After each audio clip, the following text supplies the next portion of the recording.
ఇంతకుముందు వీడియోలో మనం యాసిడ్ బేస్ సాల్ట్స్ లెసన్ సంబంధించి యాక్టివిటీ 7 వరకు చూసాము. ఇప్పుడు యాక్టివిటీ 8 చూద్దాము. ఫస్ట్ ఒక బీకర్ని తీసుకోవాలి. దాంట్లో 2 గ్రాఫైట్ రాడ్స్ని ఈ విధంగా అరేంజ్ చేసి దానికి రెండింటికి ఒక ఏసీ ప్లగ్ కనెక్ట్ చేసి దాని ఒక బల్బుకి అంటే కరెంట్ అనేది దాంట్లో సప్లై అవుతుందో లేదో తెలుసుకోవడం కోసం ఒక బల్బుని దానికి కనెక్ట్ చేయడం జరిగింది.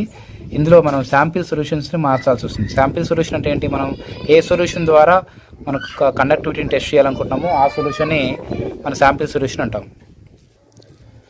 ఫస్ట్ మనం గ్లూకోజ్ సొల్యూషన్ని శాంపిల్ సొల్యూషన్గా తీసుకున్నట్లయితే ఇక్కడ మనకి ఎప్పుడైనా మనకి ఫిజిక్స్లో ఒక కరెంట్ అనేది బల్బ్ అనేది ఎప్పుడు వెలుగుతుంది అంటే సర్క్యూట్ పూర్తయినప్పుడు మాత్రమే బల్బ్ అనేది వెలుగుతుంది. కాబట్టి ఇక్కడ 2 గ్రాఫైట్స్కి మధ్యలో ఉన్నటువంటి ఈ సొల్యూషన్ ఏదైతుందో ఇది ఒక మీడియం ఇది ఒక లిక్విడ్ మీడియం.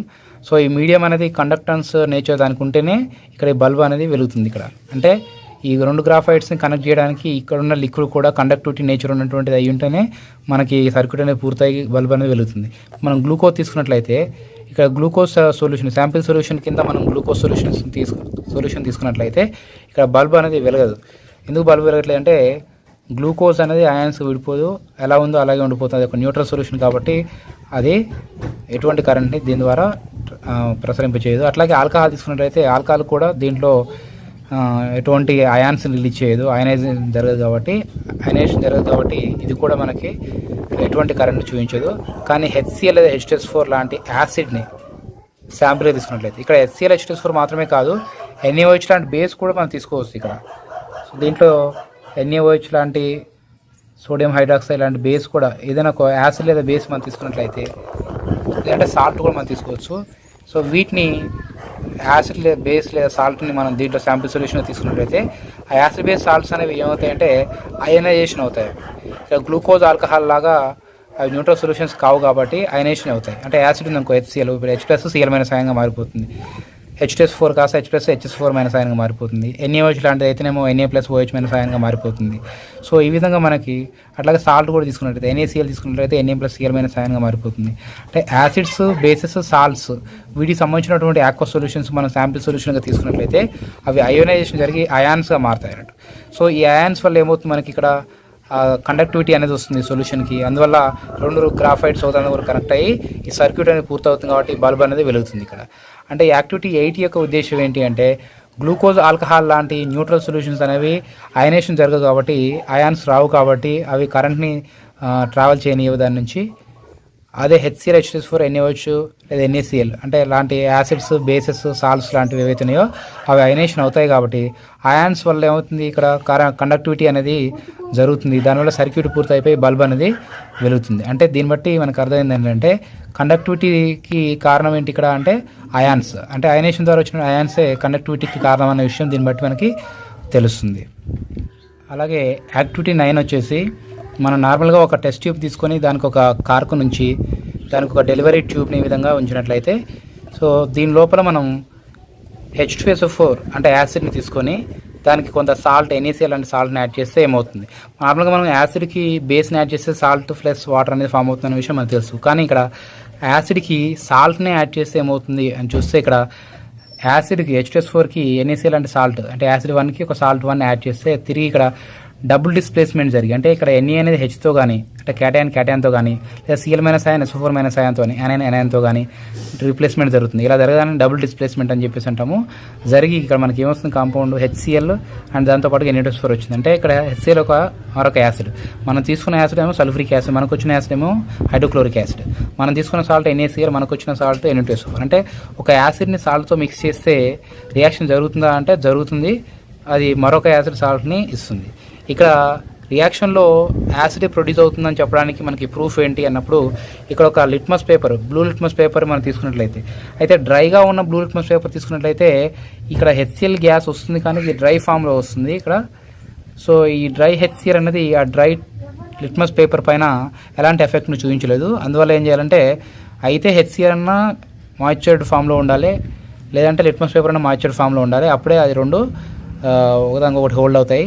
అందువల్ల మనకి యాసిడ్ ఎలాగో డ్రైగా ఉంది కాబట్టి లిట్మస్ పేపర్ని మనం తడిపి అంటే వెట్గా ఉంచి మాయిశ్చర్డ్ లిట్మస్ పేపర్ని దాని దగ్గర ఉంచినట్లయితే ఈ డ్రై HCl ఎప్పుడైతే ఆ వెట్గా ఉన్నటువంటి మాయిశ్చర్డ్ లిట్మస్ పేపర్ మీదకి వెళ్తుందో వెంటనే అది దాని కలర్ని అంటే బ్లూ లిట్మస్ కలర్ని ఈ విధంగా రెడ్గా చేంజ్ చేస్తుంది.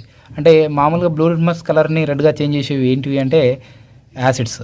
అంటే బ్లూ రెడ్గా మారడానికి కారణము యాసిడ్స్. అంటే దీన్ని బట్టి మనకి ఏమర్థమవుతుంది, ఇక్కడ మనం యాసిడ్ ప్లస్ సాల్ట్ మనం తీసుకుంటే ఇక్కడ రియాక్షన్ జరిగి మరొక యాసిడ్ వచ్చింది. ఆ యాసిడ్ కూడా ఎలా వచ్చింది, గ్యాసెస్ ఫామ్లో వచ్చింది. గ్యాస్ని మనం లిట్మస్ పేపర్ పైన పట్టి ఉంచలేము కాబట్టి దాన్ని తడిపినట్లయితే ఆ తడి వల్ల గ్యాస్ మాలిక్యూల్స్ కొన్ని దాన్ని అంటుకొని పోయి ఉండడం వల్ల ఆ బ్లూ లిట్మస్ పేపర్ కాస్త రెడ్ కలర్లోకి చేంజ్ అయిపోతుంది. దీన్ని బట్టి మనం ఏమర్థం చేసుకోవచ్చు ఇక్కడ అంటే యాసిడ్ అనేది ఈ రియాక్షన్లో ప్రొడ్యూస్ అయిందని చెప్పేసి మనం అర్థం చేసుకోవచ్చు. నెక్స్ట్ యాక్టివిటీ 10 తీసుకున్నట్లయితే when water is mixed with acid or base. మామూలుగా మనం ఒక యాసిడ్ లేదా బేస్ని దాని యొక్క కాన్సన్ట్రేషన్ తగ్గించాలంటే ఏం చేస్తాం, దానికి కొంత వాటర్ని యాడ్ చేస్తాం.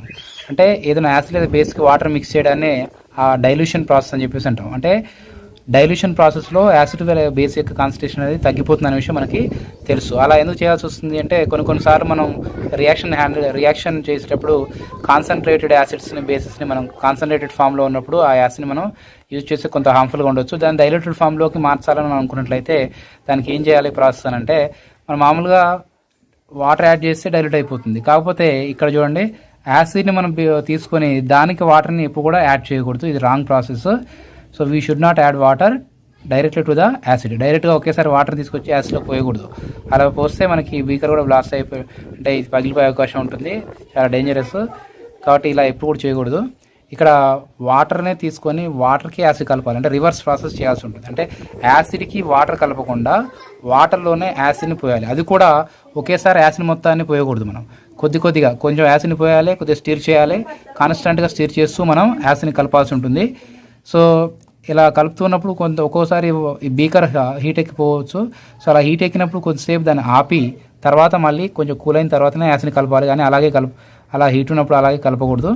సో ఈ విధంగా మనం ఇదే ప్రాసెస్ని బేస్ కూడా అప్లై చేయొచ్చు. అంటే బేస్ కూడా మనం ఇట్లా డైరెక్ట్గా డైరెక్ట్ వాటర్ కలపకుండా వాటర్లోనే బేస్ని కొంచెం వేయాల్సి ఉంటుంది. అంటే బేస్ విషయంలో కొంచెం అటు ఇటు మారినా పర్వాలేదు, కానీ యాసిడ్ విషయంలో మాత్రం ఖచ్చితంగా ఈ ప్రాసెస్ని ఫాలో అవ్వాల్సి ఉంటుంది. అంటే వాటర్కే మీరు యాసిడ్ని కలపాలి తప్ప యాసిడ్కి ఎప్పుడు కూడా వాటర్ మీరు కలపకూడదు.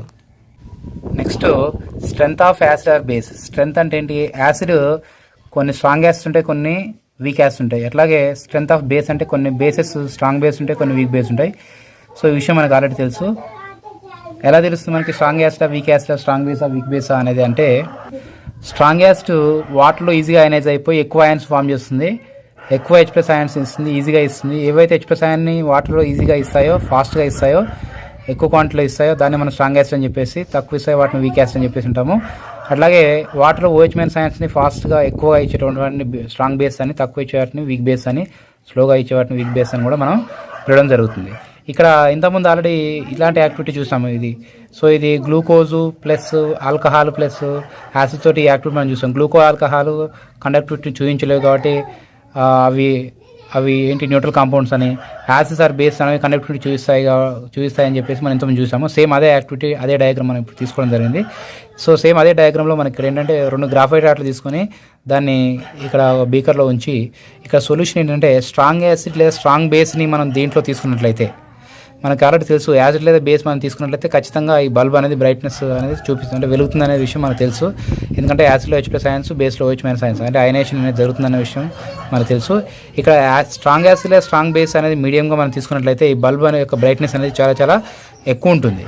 ఒకవేళ వీక్ యాసిడ్ లేదా వీక్ బేస్ తీసుకున్నట్లయితే అప్పుడు కూడా బల్బ్ వెలుగుతుంది, కాబట్టి దాని యొక్క బ్రైట్నెస్ అనేది చాలా చాలా తక్కువ ఉంటుంది. అంటే దీన్ని బట్టి మనకు అర్థమైంది ఏంటంటే ఎప్పుడైతే ఈ యాక్టివిటీలో మనము ఒక యాసిడ్ లేదా బేస్ని తీసుకున్నప్పుడు బల్బ్ అనేది ఎక్కువ బ్రైట్నెస్తో వెలిగితే మనం తీసుకున్న యాసిడ్ లేదా బేస్ ఏదైతుందో అది స్ట్రాంగ్ యాసిడ్ లేదా స్ట్రాంగ్ బేస్ అని, ఎప్పుడైతే బల్బ్ అనేది చాలా డిమ్గా వెలుగుతుందో సో ఆ యాసిడ్ లేదా మనం తీసుకున్న యాసిడ్ లేదా బేస్ అనేది వీక్ యాసిడ్ లేదా వీక్ బేస్ అనే విషయం మనకి అర్థమవుతుంది. అంటే strong acid strong base bulb with more brightness, weak acid weak base bulb with less brightness. అంటే దాని యొక్క బ్రైట్నెస్ బల్బ్ యొక్క బ్రైట్నెస్ని బట్టి దాని యొక్క ఇంటెన్సిటీని బట్టి కూడా ఆ యాసిడ్ స్ట్రాంగ్ వీక్ అనేది విషయాన్ని మనం తెలియజేయచ్చు. Thank you for watching this video. So video కనుక మీకు నచ్చినట్లయితే లైక్ చేయండి, షేర్ చేయండి, సబ్స్క్రైబ్ చేయడం మాత్రం మర్చిపోకండి. Thank you.